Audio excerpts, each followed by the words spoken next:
हिंदी में आप लोग बड़ी अच्छी मेहनत कर रहे हैं और करना भी चाहिए और इसी तरह से आगे बढ़ना भी चाहिए। हम जानते हैं कि जो बच्चा 9th से कोई भी विषय को परिपूर्णता के साथ पढ़ता है तो 10th में उसको अच्छे नंबर मिलते हैं, क्योंकि 10th का बेस 9 ही है। अगर अभी से आप लापरवाही करोगे तो आगे बहुत परेशानी आएंगी। आइए आज बात नामक पाठ से कुछ क्वेश्चन और आपको हम बता रहे हैं।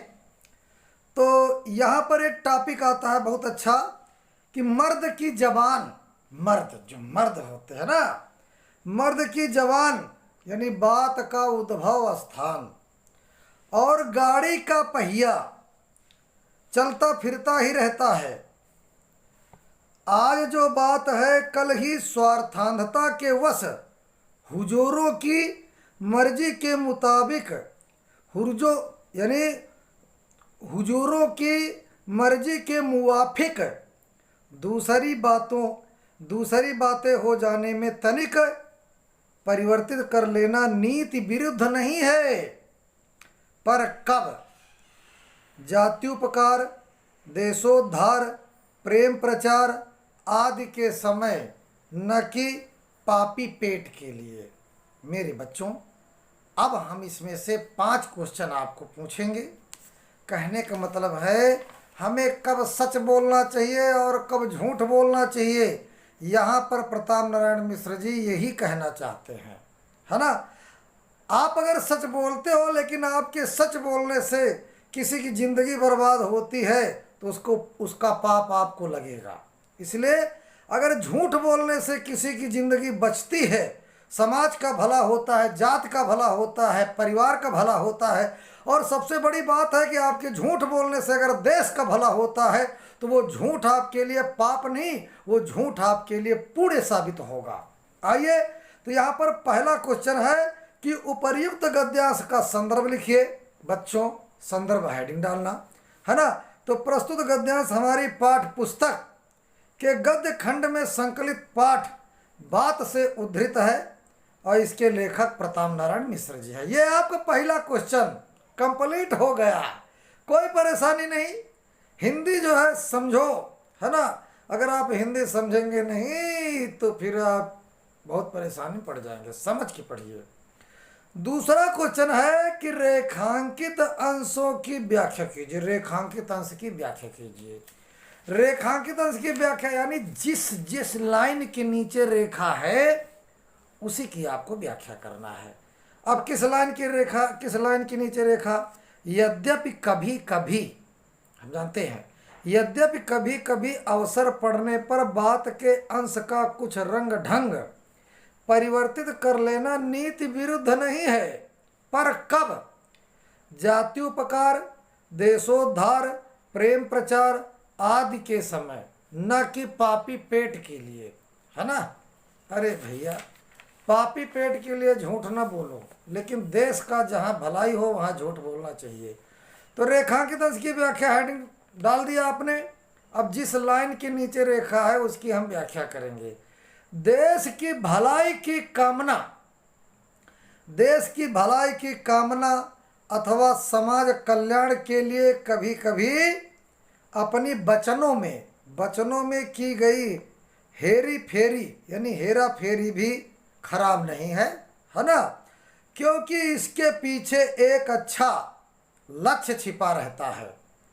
इसके विपरीत अपने पेट के लिए अथवा अपनी स्वार्थ की पूर्ति के लिए अपने वचनों का पालन न करना अत्यंत निंदनीय कार्य है ना। अपने वचनों का पालन न करना बड़ा ही निंदनीय कार्य है।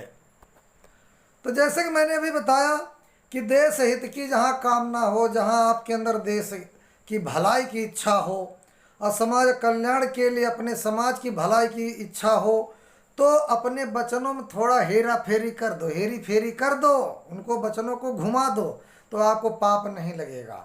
लेकिन यह कहो कि हम रोजी रोटी के लिए, भाई झूठ तो खैर बोलते हैं सभी लोग, लेकिन पापी पेट के लिए झूठ नहीं बोलना चाहिए, ये पाप है। लेकिन देश के लिए और समाज के लिए अगर आपको झूठ बोलना पड़े तो वहाँ बोल देना चाहिए। यहाँ पर प्रताप नारायण मिश्र जी यही कहते हैं। यहाँ पर तीसरा क्वेश्चन है कि लेखक ने किस नियमों का उल्लंघन नहीं माना है। आइए, तो बच्चों, यदि बात का कुछ रंग ढंग परिवर्तित कर लेने से, यानी बात है जैसे, और बात को आपने घुमा दिया है ना, अपनी जाति का उपकार और देश का उद्धार अथवा प्रेम के प्रचार में सहायता मिलती हो, तो इसे लेखक ने नीति के नियमों का उल्लंघन नहीं माना है ना। अगर जाति की भलाई होती हो और देश का उद्धार होता हो और आपका प्रेम प्रबल होता हो, तो वहाँ पर आप अपनी बात में हेरा फेरी कर सकते हैं, वहाँ पर आपको जो है बुरा नहीं माना गया, है ना। अब अगला क्वेश्चन है, फोर्थ क्वेश्चन, कि मर्द की जबान के चलते फिरते रहने से क्या तात्पर्य है। बड़ा बढ़िया टॉपिक है। यहाँ मर्द की जबान, जो कहने ना हमें आप मर्द हैं तुमको जबान दे दिया, मर्द का जबान मतलब हो, आजकल मर्द नहीं दिखाई देते हैं। मर्द की जबान मतलब जो एक बात कह दिया तो कह दिया, हाँ, अटल रहो उस बात पर। यहाँ मर्द की जुबान चलते फिरते रहने से तात्पर्य है कि कुछ निम्न स्तरीय छोटे लोग, छोटे विचार के लोग, निम्न स्तरीय लोग अपनी बात को बदलते रहने अथवा कुछ भी उल्टा सीधा कहते रहने में अपनी शान समझते हैं। अरे भैया, आप बात के धनी नहीं हो, आप कहते हो मर्द हैं, तो आप कैसे मर्द हो, है ना। भले इनके द्वारा कही गई बातों में से वे एक भी बात को पूरा ना करते हों। तो यहाँ पर बच्चों कहने का मतलब ये है कि आजकल की जो मर्द की जुबान कहते हैं ना, तो लोग जो है सुबह कुछ और कहते हैं, शाम को कुछ और कहते हैं, बदल जाते हैं। तो ऐसे बहुत से लोग दिखाई देते हैं। इसके बाद बच्चों पांचवा क्वेश्चन है कि बात के ढंग का कुछ रंग ढंग परिवर्तित कर लेना। अब अभी बात ऊपर आई थी ना, तो यहाँ पर वही पांचवा क्वेश्चन है कि बात के ढंग का कुछ रंग ढंग परिवर्तित कर लेना किस प्रकार नीति विरुद्ध नहीं है। तो इस क्वेश्चन का जवाब है कि यदि बात का रंग ढंग परिवर्तित करने से देश और जाति का कल्याण हो और लोगों में प्रेम की भावना का संचार हो, है, तो इस प्रकार का रंग ढंग परिवर्तित करना नीति विरुद्ध नहीं है। अगर आपके झूठ बोलने से किसी दो व्यक्ति जो लड़ रहे हैं उनमें प्रेम उत्पन्न हो जाए, किसी का परिवार बस जाए, किसी देश की भलाई हो, तो वहाँ झूठ बोल देना चाहिए।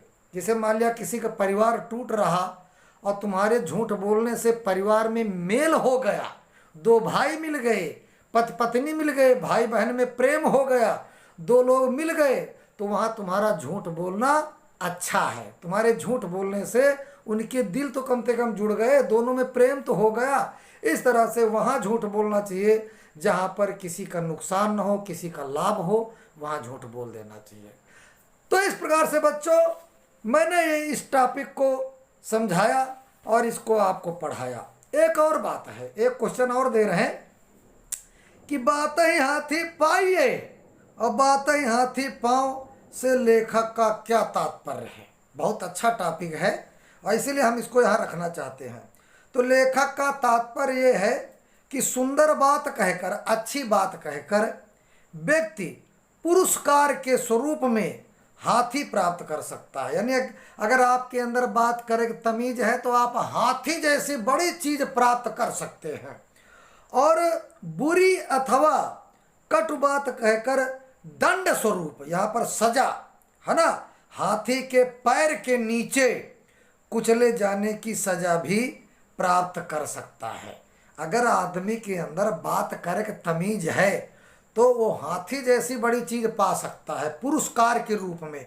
वो अगर बात करे तमीज नहीं है तो वही हाथी के पैर के नीचे दबवा दी जाती, कुचला दी जाती, हाँ, उसको दंड भी दे दिया जाता है। तो यहाँ पर पुरस्कार स्वरूप में हाथी जैसी बड़ी चीज प्राप्त करना कब? जब तुमको बात करने की कला हो, और जब बात करने की कला नहीं ना तो दंड स्वरूप हाथी के पैर के नीचे कुचला दिया जाता है। प्राचीन काल में, पुराने समय में राजा लोग पुरस्कार और दंड के रूप में हाथी और उसके पांव का ही प्रयोग करते थे, है ना। और शरीर से बात के प्रभाव ही व्यक्ति हाथी पांव नामक रोग से भी ग्रस्त हो जाता है। कहने का मतलब बच्चों, अगर शरीर में यहाँ बात रोग होगा, बादी रोग, है ना, बात रोग एक होता है, अगर शरीर में बात रोग होगा तो आदमी के हाथी पांव एक रोग होता जिसमें पांव फूल जाते हैं, पैर में सूजन बड़ी आ जाती है। हाँ, आदमी के पैर जो है हाथी जैसे पैर हो जाते हैं, तो वो हाथी पांव रोग से भी वो आदमी ग्रस्त हो जाता है। अगला क्वेश्चन भी हम आपको समझा रहे हैं कि किस प्रकार के व्यक्ति को हमें पाषाण खंड समझना चाहिए और क्यों, है ना। हम भाई संसार में तमाम प्रकार के आदमी हैं, कौन आदमी ऐसा है जिसका दिल जो है पत्थर के टुकड़े जैसा है। तो यहाँ उत्तर में लिखो, जिस व्यक्ति को बालकों की तुतली बातें, देखो छोटे छोटे बच्चे तुतली तुतली बातें किया करते हैं, है ना, और सुंदरियों की यानी औरतों की मीठी मीठी बातें और सतकवियों की रसीली बातें समझ में ना आए, है ना, या उनके रस उनमें रस ना आए, तो वैसे व्यक्ति को पत्थर यानी पाषाण खंड समझना चाहिए, क्योंकि ऐसे व्यक्ति भावों की दृष्टि से रिक्त होते हैं, जिनके अंदर बच्चों की तुतली बातें अच्छी न लगती हों और सुंदरियों की मीठी मीठी बातें अच्छी न लगती हों, कवियों की लेखकों की अच्छी अच्छी बातें ना अच्छी लगती हों, ऐसे आदमी को जो है पत्थर वाला दिल कहना चाहिए, पाषाण खंड दिल कहना चाहिए। यहाँ लेखक यही कहना चाहता है। एक क्वेश्चन और है, बड़ा छोटा मोटा क्वेश्चन है कि बात पाठ में बात और ईश्वर में क्या साम्य बताया गया, यानी बात में और ईश्वर में क्या इक्विवेलेंट समानता क्या बताई गई। तो बात और ईश्वर में यह साम्य बताया गया है कि दोनों निराकार हैं, यानी बात का भी कोई आकार नहीं और ईश्वर का भी कोई आकार नहीं, दोनों निराकार हैं। बड़ा प्यारा क्वेश्चन एक दो दे रहे हैं, बड़ा प्यारा है ना, कि बात पाठ का मुख्य उद्देश्य बताइए। तो बात पाठ का मुख्य उद्देश्य भारतीयों को वचन पालन के लिए प्रतिबद्ध होने के लिए प्रेरित करना है, यानी हम जो बात कही उसके अनुसार हमें चलना चाहिए। यहाँ इसका यही उद्देश्य है, यही प्रेरणा मिलती है।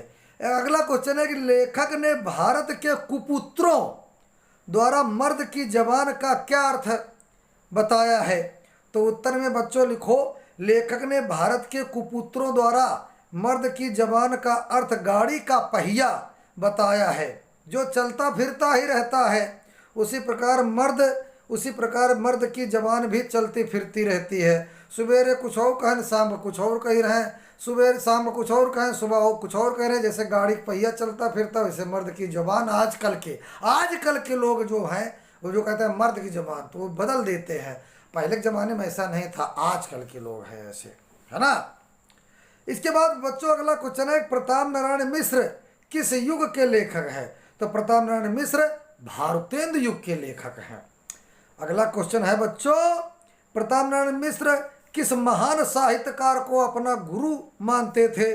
प्रताप नारायण मिश्र भारतेंदु हरिश्चंद्र को अपना गुरु मानते थे। प्रताप नारायण मिश्र द्वारा लिखित 2 नाटकों के नाम लिखिए। तो पहला क्या है, कलि प्रभाव, और दूसरा है हाथी हमीर। इसके बाद अगला क्वेश्चन आपकी स्क्रीन पर ये आया, कलामुल्लाह का क्या अर्थ है। तो अल्लाह द्वारा प्रस्तुत विचार, कलामुल्लाह का मतलब होता अल्लाह ने जो विचार अपने प्रस्तुत किए हैं उसी को जो है कलामुल्लाह के विचार बताते। बहुत इंपॉर्टेंट आगे है कि निम्नलिखित मुहावरों का अर्थ स्पष्ट करते हुए उसका वाक्य प्रयोग कर लीजिए। बात जाती रहना का अर्थ होगा साख या प्रतिष्ठा बिगड़ना, है ना। इसके बाद प्रयोग अपने आप कर लो। बात जमना, यानी यहाँ पर बात जमना माने होता है विवाह संबंध पक्का होना, यानी हमारा कोई काम पक्का होना, उसको कहते हैं बात जमना। बात बिगड़ना, इसका अर्थ होगा मर्यादा नष्ट होना। इसके बाद बात का बतंगड़ बनाना, तो यहाँ पर बच्चों होगा बकवास करके बखेड़ा खड़ा करना, है ना, बकवास करके बखेड़ा खड़ा करना। इसके बाद बच्चों बात उखड़ना, दबी हुई घटना सामने आना। इसके बाद बात की बात, बात की बात का मतलब क्या होता? तुरंत। बात की बात, बात की बात का मतलब क्या होता? तुरंत। तो इस प्रकार से बच्चों हमारी छोटी छोटी छोटी छोटी वीडियो देख करके आप अपना नॉलेज बढ़ाइए, दिमाग नॉलेज बढ़ाओ। अगला क्वेश्चन है कि अपाड़ी पादो जवनो ग्रहीता, सूक्ति का अर्थ बताइए। है तो इस सूक्ति का अर्थ है कि बिना हाथ पैर वाला होकर भी गमन करने और ग्रहण करने वाला है। यह सूक्त ईश्वर के विशेषण के रूप में प्रयुक्त हुई है ना। देखो भगवान के हाथ पैर दिखाई नहीं देते हैं, लेकिन संसार का सब काम उन्हीं भगवान के द्वारा होता है, अल्लाह के द्वारा होता है। इसलिए अपाड़ी पादो जवनो ग्रहीता, है ना, जैके हाथ पैर ना हो उसको कहते हैं अपाड़ी पादो जवनो ग्रहीता। यानी भगवान के न हाथ हैं न पैर हैं, फिर भी सब काम हो ही रहा है कि नहीं ना। शाम को यहाँ पेड़ लगाओ, सुबह देखो पेड़ बड़ा हो जाता है, भगवान सब काम कर रहे हैं। आप खाना खाओ, देखो सुबह हजम हो जाता है, सांसें चल रही, भगवान ही तो हैं, सब करा रहे हैं हमसे तुमसे। तो भगवान के हाथ पैर ना होते हुए भी वो सब काम कर रहे हैं। कमिल काम कमाल किया तुमने, खेल में खेल दिखाई दिया। धन्यवाद बच्चों, वीडियो शेयर करो और बड़े अपना अध्यात्म अपना ज्ञान मजबूत करो। है कोई चीज़ पढ़ो तो अच्छे से पढ़ो। कहते नहीं ना कि डा के नीचे बिंदी उड़ा देंगे चिंदी, हमारी भाषा हिंदी। धन्यवाद, हमारी भाषा हिंदी।